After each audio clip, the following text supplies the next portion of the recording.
El sol naciente. Mas a vosotros, los que teméis mi nombre, nacerá el sol de justicia, y en sus alas traerá salvación.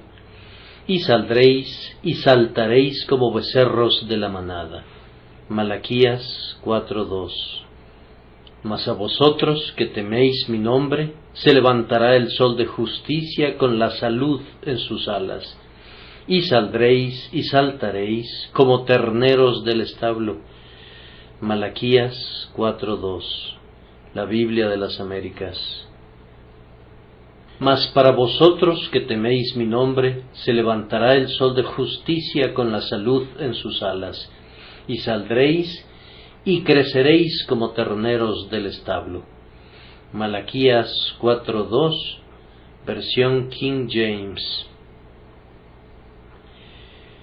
Los judíos esperaban que la venida del Mesías exaltaría a cada uno de los israelitas. Sus expectativas eran grandes, pero ellos eran también carnales y sensuales, puesto que buscaban un rey terrenal que hiciera que la nación despreciada saliera victoriosa sobre todos sus enemigos y enriqueciera a todo varón de la raza de Abraham.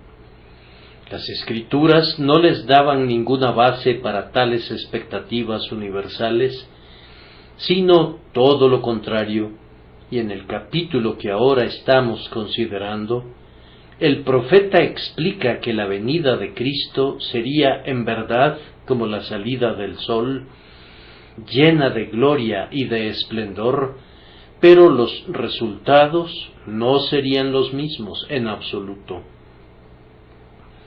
Para los que pensaban que eran justos y despreciaban a otros, aunque fueran perversos en su comportamiento, la salida de ese sol traería un día agostador y abrasador.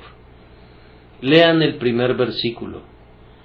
Porque, he aquí, viene el día ardiente como un horno, y todos los soberbios y todos los que hacen el mal serán como paja. La Biblia de las Américas. No serían como plantas llenas de savia que florecerían en el calor tropical, sino como paja que se seca más y más hasta que coge fuego. Aquel día que vendrá los abrazará, ha dicho Jehová de los ejércitos, y no les dejará ni raíz ni tronco, pues así pudiera traducirse, y entonces la figura sería congruente en todo momento. Abrazaría un campo de paja en el que no había ninguna vida, tan intenso sería el calor. Ahora, esa fue la consecuencia de la venida de Cristo. La religión de los judíos en su venida estaba seca y muerta como paja. El fariseo pensaba que era justo porque se ponía una ancha filacteria y diezmaba anís y menta y comino y trivialidades como esas. El saduceo tenía un alto concepto de sí mismo porque era un hombre de sentido común, un pensador, un racionalista. Y otros sectarios de ese período encontraban bases igualmente frívolas para gloriarse.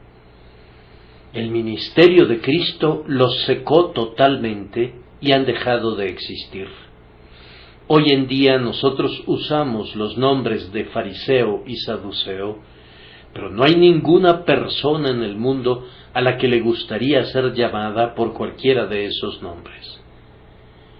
El resultado de la venida de Cristo, tanto por su espíritu como por su advenimiento personal, es siempre el mismo. Si el Espíritu de Dios visitara con un avivamiento a esta iglesia, no tendría un efecto igualmente benéfico para todos. Para algunos, la salida de este sol traería salud y bendición, pero para otros traería abrasamiento y agostamiento.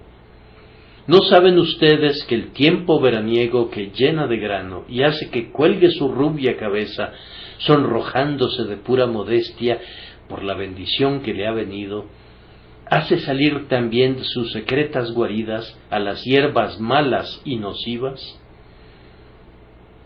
Siguiendo el ejemplo del trigo, la cizaña se anima con el sol, y así las malas hierbas maduran a la par de las buenas, pero la madurez de lo que es malo sólo precipita su destrucción.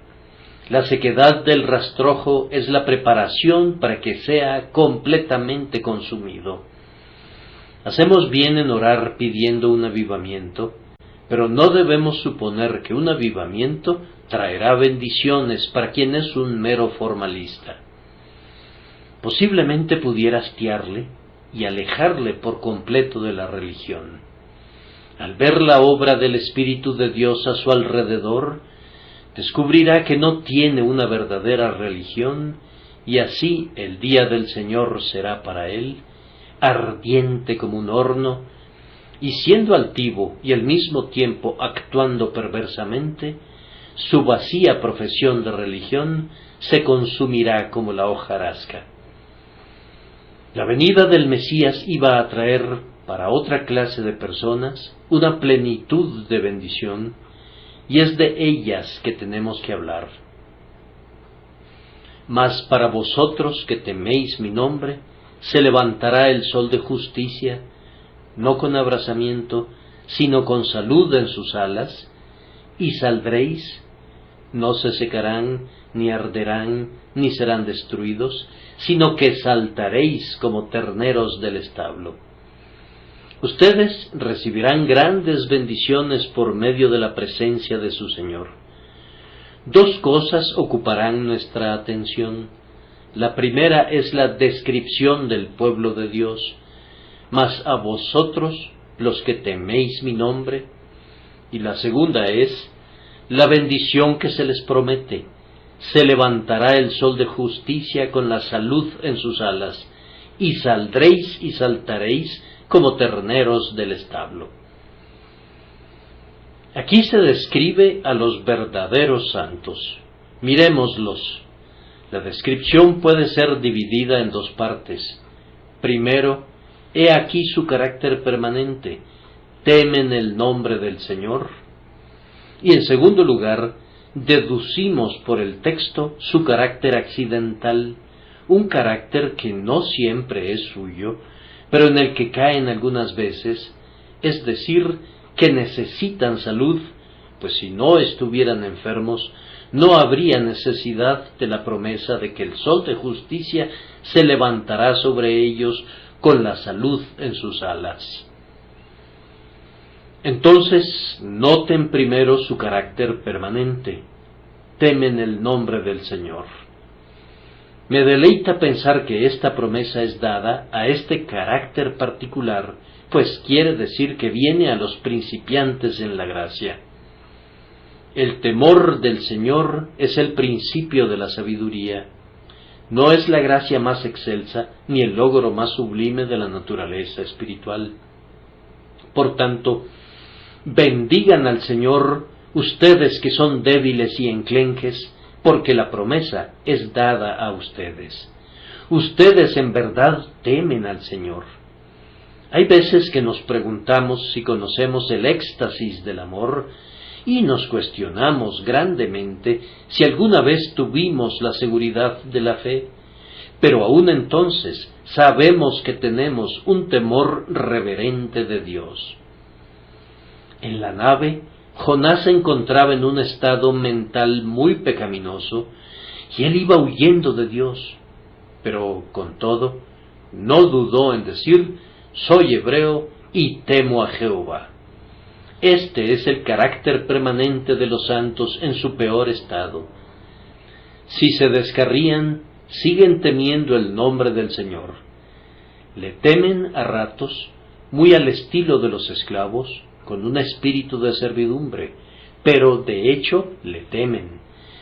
Pierden la evidencia de su condición de hijos y dejan de andar en la luz, mas, sin embargo, tienen un temor del Altísimo, no lo tratan con ligereza, no podrían pecar contra él con facilidad.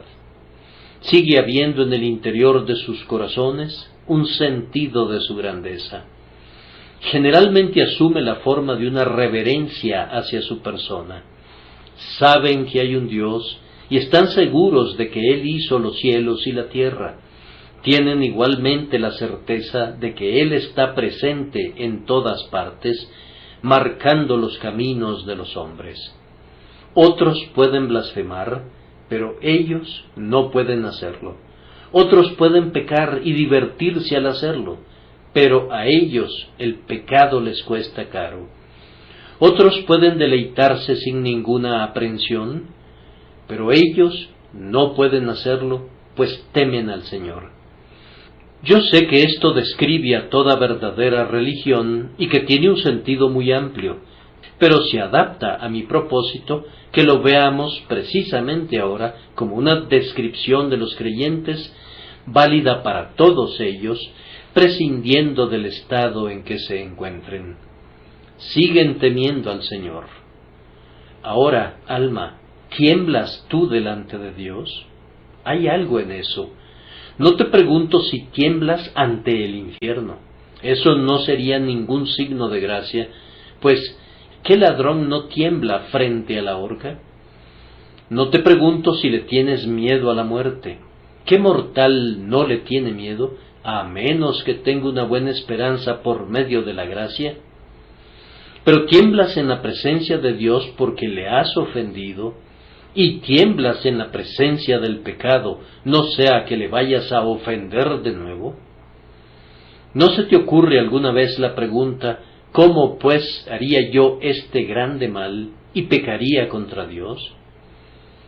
De la misma manera que algunos se abstienen de cometer un crimen por temor a la ley, ¿te abstienes tú de cometer una vileza por el temor de Dios?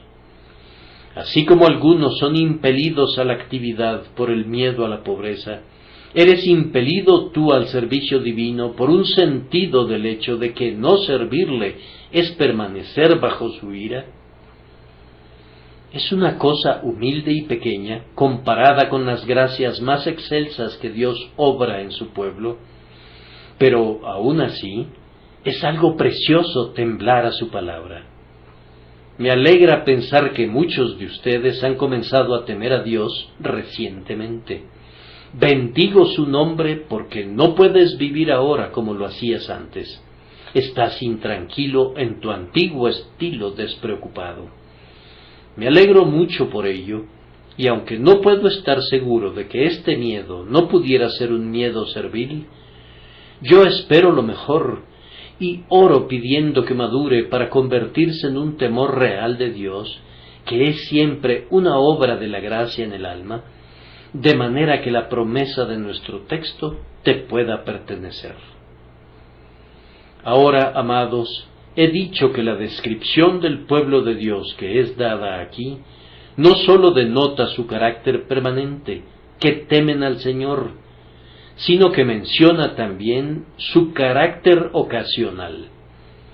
Algunas veces caen en una condición que deploran, y el texto da a entender esto por el hecho de que el sol de justicia se levantará sobre ellos, pues esto implica que hasta entonces estaban en tinieblas.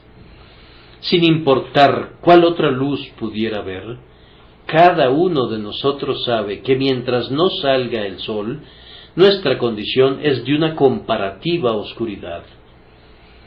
Hay hijos de Dios que caminan en tinieblas, que por cierto son amados hijos de Dios. Ciertamente estoy inclinado a pensar que todo hijo de Dios se adentra algunas veces en la oscuridad. Algunos comienzan con una luz resplandeciente y luego experimentan un tiempo nublado a mitad del camino, mientras que otros sufren su peor oscuridad al final. Knox y Lutero experimentaron sus más severas tentaciones cuando estaban a punto de morir. Bien se ha dicho que Dios algunas veces acuesta a sus hijos en la oscuridad. No importa, pues se despiertan en la luz, en la mañana eterna. Pero usualmente experimentamos una lúgubre temporada en algún punto entre el nuevo nacimiento y el cielo, tal vez para hacer que el esplendor sea mucho más reluciente cuando la noche acabe para siempre. Amado hermano, estás sumido en la oscuridad en este momento, y te sorprende eso porque todos los demás parecen tan animados en su religión. Amada hermana, aunque has sido una creyente durante muchos años, ¿te parece como si nunca te hubieras encontrado en un peor estado que ahora, mientras otros se regocijan? Entonces, pregúntate, ¿aún temes al Señor? Si humilla tu alma en la presencia de su majestad y deseas su gloria, nunca desesperes, el sol se levantará pronto para ti.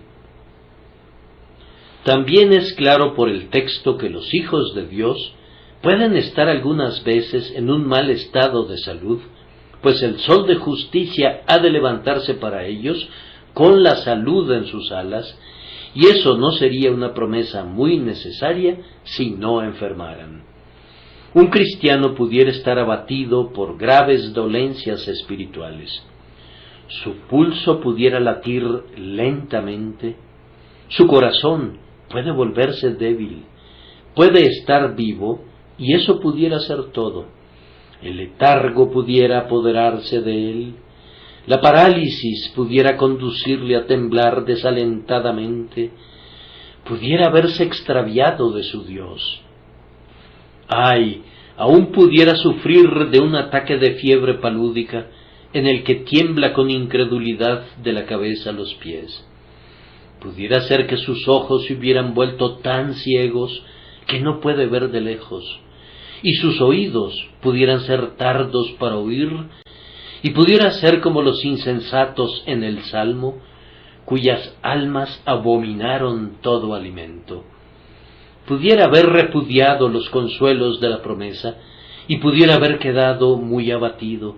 Con todo, no morirá, sino que vivirá, y proclamará las obras del Señor, pues la enfermedad del alma de un santo no es para muerte.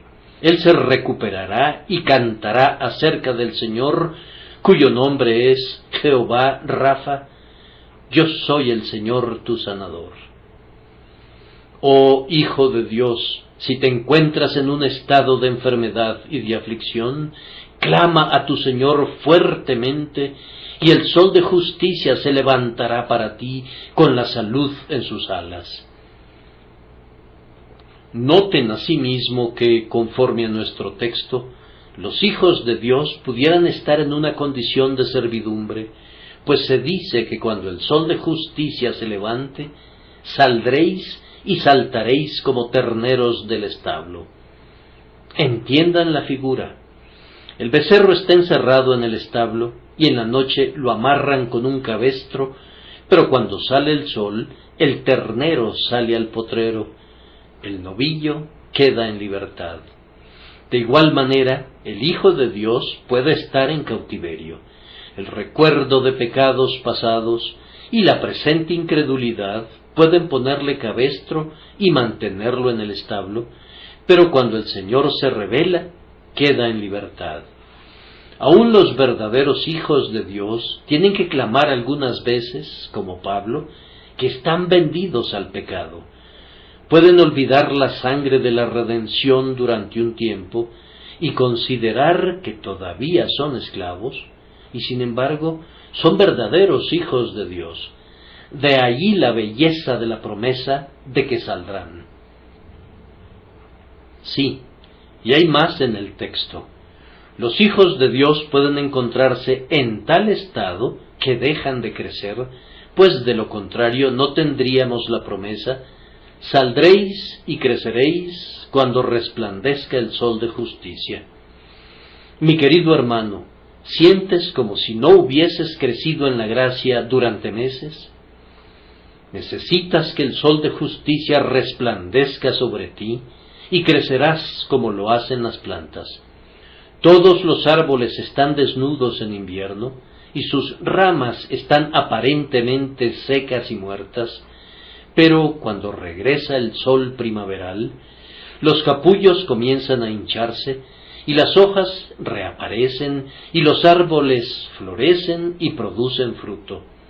Lo mismo sucede con ustedes. El Señor no los ha dejado. Su crecimiento podría verse detenido durante un tiempo, pero crecerán de nuevo.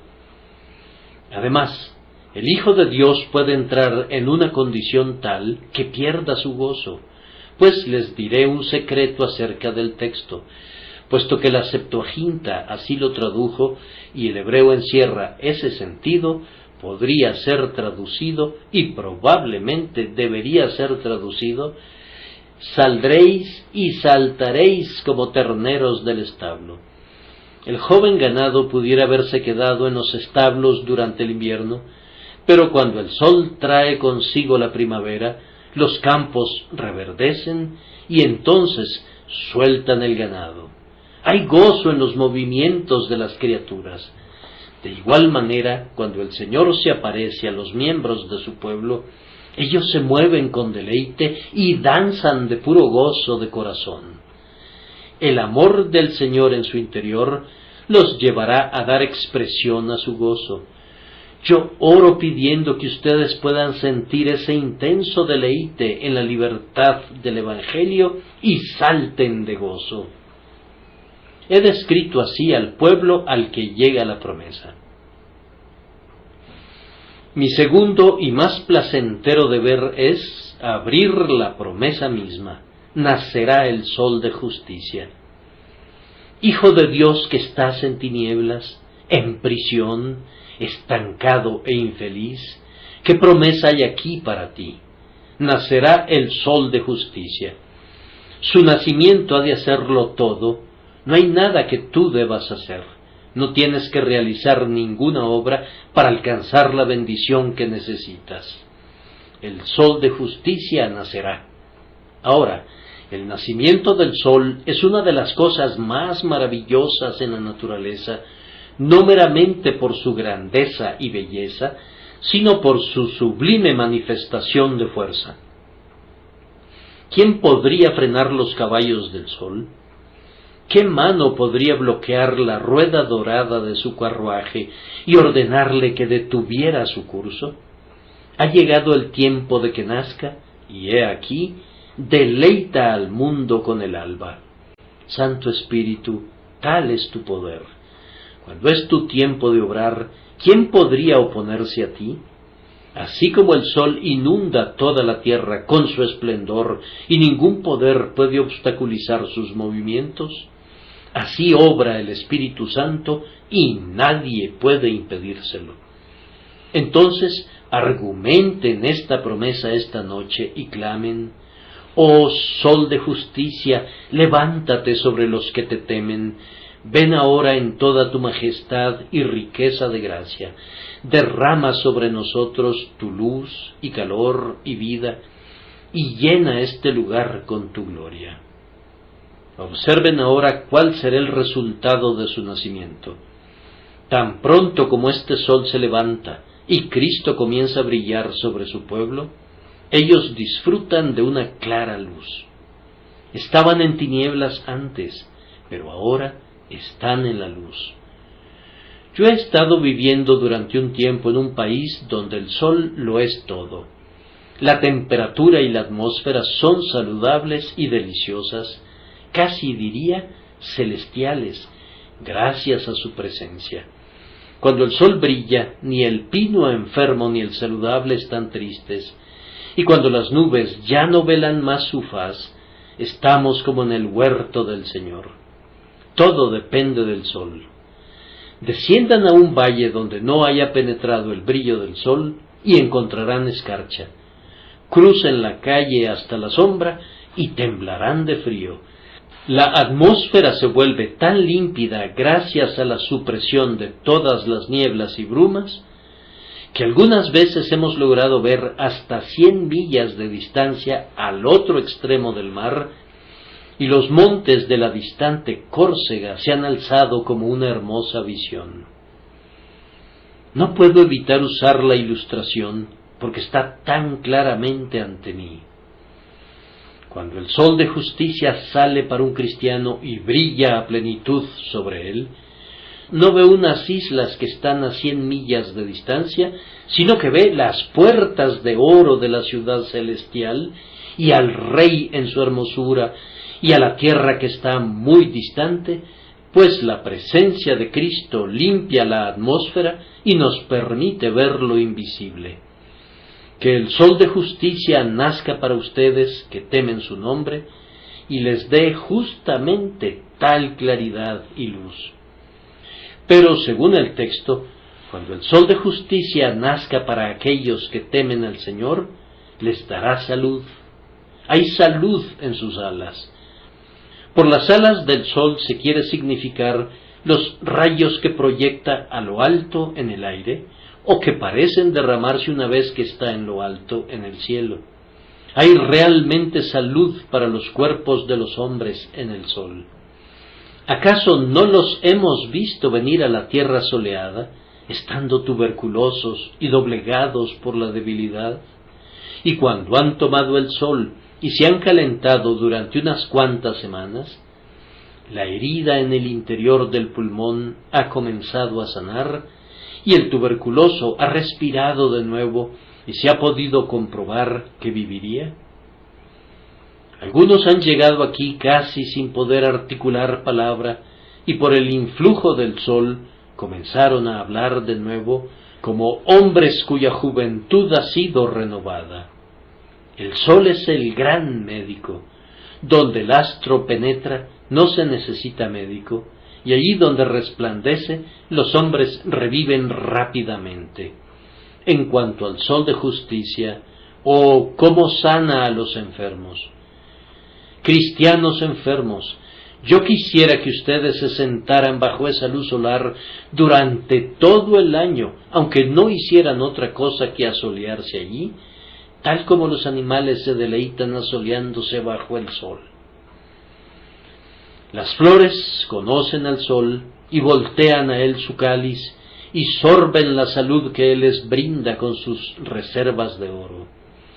Oh, que tuviéramos el suficiente sentido para conocer al sol de justicia, para que pudiéramos, mediante oración y meditación y una vida santa, bañarnos y asolearnos en sus deliciosos rayos.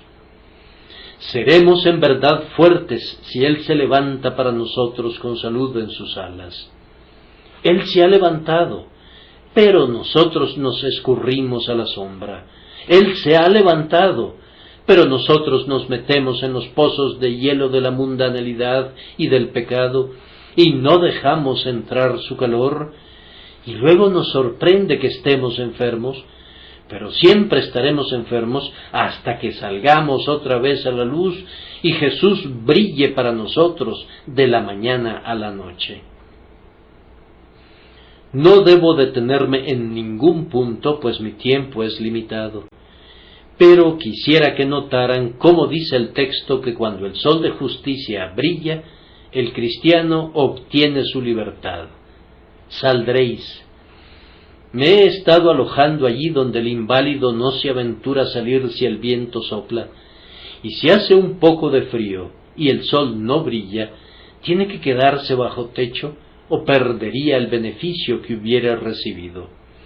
Pero cuando el sol ha salido y el aire está en calma, entonces sale y deja su aposento y está pletórico de vida una vez más. Hay cristianos que se han tenido que quedar bajo techo durante mucho tiempo. No han recorrido la distancia de la promesa, ni han escrutado la amplitud del pacto, ni han escalado hasta llegar a la cumbre del Pisga para contemplar el paisaje. Oh amados, si el sol de justicia, el Señor Jesús, brilla para ustedes, saldrán no sólo para disfrutar la vida cristiana, sino para entrar en el servicio cristiano, e irán más lejos todavía para llevar a otros a Cristo. Entonces comenzarán a crecer. Ese es otro efecto del sol, y cuán maravillosamente la luz del sol hace que los seres crezcan. Aquí tenemos en nuestros invernaderos unas plantitas que consideramos tan maravillosas que las mostramos a nuestros amigos y las exponemos sobre nuestras mesas como rarezas. Pero yo las he visto creciendo libremente en los campos, en el soleado sur, y son 10 veces más grandes, y la razón es que el sol las ha mirado. Las rarezas de nuestro país son cosas cotidianas en la tierra del sol. Yo he conocido a cristianos que han recibido un poco de fe y se han quedado perfectamente pasmados por ello, y Dios los ha bendecido con un poco de amor por Jesús, y han sentido como si hubieran sido santos espléndidos, pero si vivieran a la luz del sol, podrían mover montañas por su fe, y su amor los conduciría a dedicar su vida entera a Jesús, y sin embargo, no se quedarían pasmados. El sol de justicia puede producir frutos ricos y raros. Nuestra tierra fría y nublada, cubierta por su nubosidad y su neblina, ¿qué podría producir en el invierno? En las partes más favorecidas de la tierra, aún en nuestro invierno, los árboles se ponen dorados con sus frutas. Lo mismo sucede con el alma. ¿Qué puede producir si vive en la mundanalidad? ¿Qué puede producir si vive para sí misma? Pero cuando conoce el amor de Jesús y el poder de su gracia, aún en su peor estado, produce el más rico y raro fruto para la gloria de su gracia. Voy a concluir exhortando a mis hermanos de la Iglesia a que vivan a la luz del sol. Salgan de las sombras. Hay sombrías cañadas en este mundo donde nunca brilla el sol. Son llamadas cañadas de placer, y algunas veces la pálida luna las mira desde lo alto con un rayo enfermizo. Pero el santo sabe distinguir entre la luz del sol y la luz de la luna del mundo. Salgan de esos gélidos lugares y vayan donde hay una clara luz. Pero, dice alguien, yo no sabía que hubiera gozos en la religión. Mi querido amigo, entonces, ¿conoces a la verdadera religión? Pues las cosas bellas son una dicha sempiterna. El que conoce a Cristo ha visto el sol, pero mientras no le haya conocido, sólo ha visto el resplandor de la luciérnaga. Quien nunca conoció el poder de la sangre, no conoció nunca la paz, la profunda paz. Quien nunca confió en el sacrificio expiatorio del Salvador, no conoció jamás el gozo real, aquel que los ángeles llaman gozo. Oh, vengan los que están deprimidos y angustiados y abatidos, cuya religión ha sido una esclavitud y cuya profesión ha sido una servidumbre. Reciban un verdadero bautismo en Cristo por la fe en Él, y cuando se hayan sumergido en el más profundo mar de la deidad, entonces conocerán un gozo y una paz que sobrepasa todo entendimiento. El mundo no puede darlos, tampoco puede quitarlos, mas a vosotros, los que teméis mi nombre, nacerá el sol de justicia, y en sus alas traerá salvación. Yo quisiera animar a los que temen un poco al Señor, me refiero a los buscadores. Vengan a la luz, vengan y sean bienvenidos, ya que nadie cuestionará el derecho de ustedes. Hasta ahora nunca me he enterado de alguien que dijera, no debo exponerme al sol, el sol no es mío. Los señores de este mundo han cercado cada acre, y casi no hay ni una estéril ladera de monte que no esté protegida con un letrero que dice, no se permiten intrusos. Pero ellos no pueden cercar la bendita luz del sol, no, ni siquiera por una hora. A través de la ventana del pobre, aunque el vidrio esté roto y tapado con harapos, un rayo de luz de sol se abrirá paso tan alegremente como lo hace en los salones de los monarcas.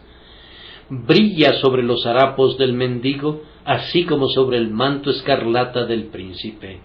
Es libre. Cuando Diógenes le pidió a Alejandro que se apartara, pues le tapaba el sol, tenía el derecho de hacerlo, pues la luz del sol le pertenecía a Diógenes en su tonel, tanto como a Alejandro, que había conquistado un mundo. Oh, tú que eres el más despreciable de los despreciables en tu propio juicio, el más ruin de los ruines en tu propia estima, el más culpable de los culpables, según te acusa tu conciencia delante de Dios, has de saber que el sol de justicia ha salido y su luz es libre. Debes exponerte al sol, debes exponerte al sol. Oh, pero yo me voy a mejorar pronto. Estoy enfermo, pero me voy a mejorar pronto. Tienes que exponerte al sol, amigo, pues hay salvación bajo las alas del sol de justicia. No la hay en ninguna otra parte. Estoy encendiendo un fuego y espero calentarme con las chispas de mi propia leña. Amigo, tienes que exponerte al sol. ¿Qué pudieran ser todos tus fuegos? Aunque prendieras fuego a todo el Líbano y tomaras toda la madera que pudieras juntar en el Sirión para hacer una pira con toda ella, ¿qué sería comparado con el potente horno del sol que ha estado ardiendo durante muchas edades y arderá hasta que el ojo del último ser mortal lo haya mirado? Oh alma, no procures salvarte a ti misma con tus caprichos y tus fantasías, sino que has de exponerte al sol. Amigo, exponte al sol. Pero tal vez no pueda hacerlo. ¿Quién empobrecería si la luz del sol brillara sobre ti? Hay suficiente luz para los demás, aunque derrame sus rayos sobre ti. El sol no brilla más si tú no tienes sus rayos. Él no será menos brillante, aunque tú y miles como tú sigan juntos durante un siglo bañándose a su luz. Lo mismo sucede con Jesús. En Él habita corporalmente toda la plenitud de la deidad. Si tú tomaras toda la misericordia que se pudiera necesitar para trasladarte desde las puertas del infierno hasta el propio cielo, Él tendría disponible la misma cantidad de misericordia. Si todo el mérito que pudieras necesitar para salvar a tu condenado espíritu y para convertirte en un hijo de Dios fuera tuyo, como hago oración pidiendo que así sea, habrá tanto mérito disponible en Cristo como siempre. ¿Por qué detenerte? Pero yo soy tan vil. ¿Acaso el sol no brilla en muladares? ¿No podría brillar sobre ti la misericordia de Dios, pecador de muladar? Tú no puedes ser tan ruin, tú no puedes ser tan vil. La infinita misericordia de Dios, como la infinita luz del sol, puede alcanzarte. ¡Ay, yo soy tinieblas! ¿Y qué noche fue demasiado oscura para que el sol no pudiera convertirla en día? ¡Ay, yo soy frío! Pero ¿qué témpano de hielo fue demasiado frío para que el sol no lo derritiera? ¿Qué invierno fue demasiado severo para que el sol no lo convirtiera en verano? Entrégate, tú carámbano, entrégate al sol y él te derretirá. Muerta y marchita ramita, entrégate a ese amado rayo de sol que espera besarte ahora, y despertará la vida en tu interior y te calentará hasta que estés cargada con ricos frutos para alabanza y gloria del sol de justicia que se ha levantado sobre ti. Que el Señor nos conceda que así sea para todos nosotros, por Jesucristo nuestro Señor. Amén.